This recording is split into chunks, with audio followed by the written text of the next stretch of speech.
Today's math lesson is going to be very quick, to be honest. It's basically a follow-on from what we've been doing with percentages. Today we are looking at using percentages as decimals. So the first thing to kind of understand is that the relationship between a percentage and a decimal, you'd take your percentage and you'd divide by 100. If we remember, how do we get from a decimal to a percentage? We multiply by 100. So going back and forth, you're just changing the place value. So what I mean by that is 0.4, if I multiply by 100, I move my decimal point 2 places. Okay. So my decimal point would simply move to here. So 0.4 is 40%. Now in terms of these questions, they all come down to the notion of taxes and sales. This is where we see it. And you know what? In terms of real life math, this is where we see it all the time. Because when you go to the grocery store, or if you go to a hardware store or an electronics store, there's sales stickers everywhere. But it's very difficult to kind of get your head around what that means. So let's take a little look. So I've got a flyer right here from Sobeys. This is from this week. The important thing to understand on the lesson today is that when I calculate a sale or a tax, it's the same process, but taxes get added on, so it makes something more expensive. Sales take money off the price. Okay, so if I start with $2 and I add taxes, I'm gonna add the taxes on top of the 2. If I have a sale applied to that $2 item, it's gonna be cheaper than $2. And yes, I know that here in Ontario we actually pay tax on top of that at the end, but these questions aren't structured that way. Some provinces don't calculate their tax at the time of sale. That it's basically what you see at the store is the price you pay. Unfortunately, in our province, we don't get the taxes until we hit the register.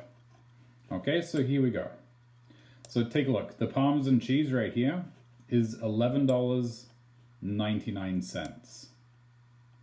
Okay, so you can see it right there. The Parmigiano Reggiano. Sorry, very good cheese, by the way.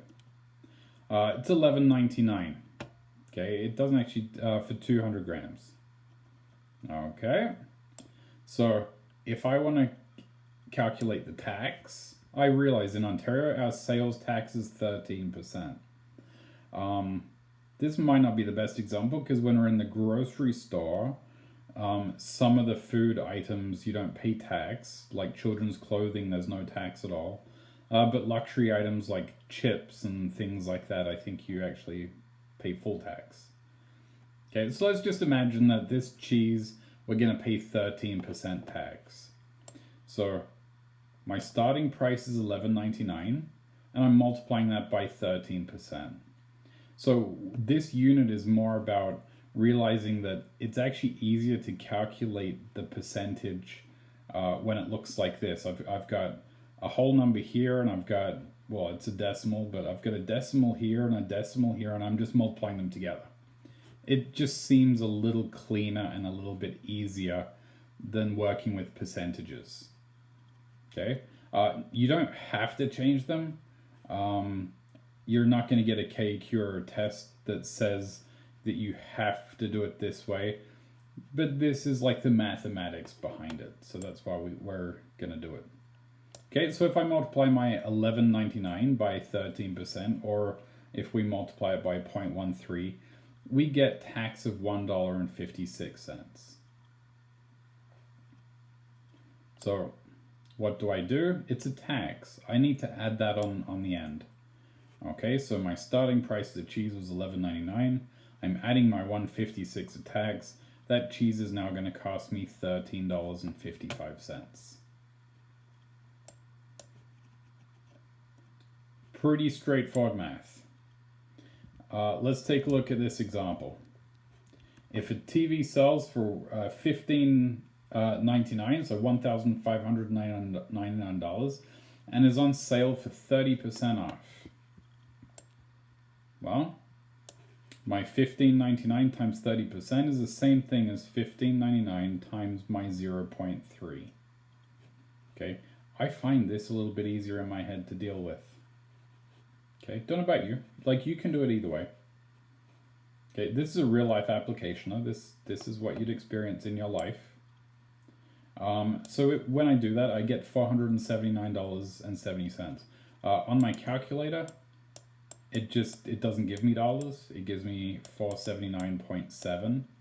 But we realize when we're working with dollars and cents, you put your dollar sign at the end, and you've got 2 decimal places for my cents. Okay, this is a sale, so it's going to be cheaper. So sales come off. Okay, so I have my $1,599. I'm subtracting that $479.70. So my new price is $1,119.30. Okay, you're probably wondering, would I have to pay tax after that? Yes, you would. Okay, so basically that's the lesson today. I've got a couple of examples for you to work with. And yeah, good luck with it.